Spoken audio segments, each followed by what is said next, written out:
చేస్తే నువ్వు హల్లో అన్నవంటే బెల్లం బువ్వ కన్నా తీయగుంటదంట ఎన్నడూ నాడు ఫోను చేసి బాగున్నావన్నవంటే ఏడాది ఎండల్లో ఉంటేనై మోస్తున్నా నా బతుకు కష్టాలని పిల్ల వీసేయి పట్టాలని నల్లని సీకట్లో ఒకదాన్నే కూసున్న దిక్కులేని పచ్చినయ్యి బావా నువ్వెప్పుడొస్తావని ఏళ్ళైపోతుంది పిల్ల ఎన్నెలొచ్చింది మన బతుకులా ఏలైపోతుంది పిల్ల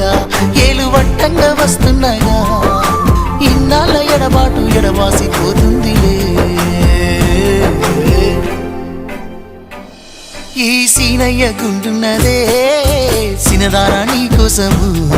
ఈ దూరాన్ని చెరుపుతూ తీరాల తెగిరింది అందాల ఈ మానవు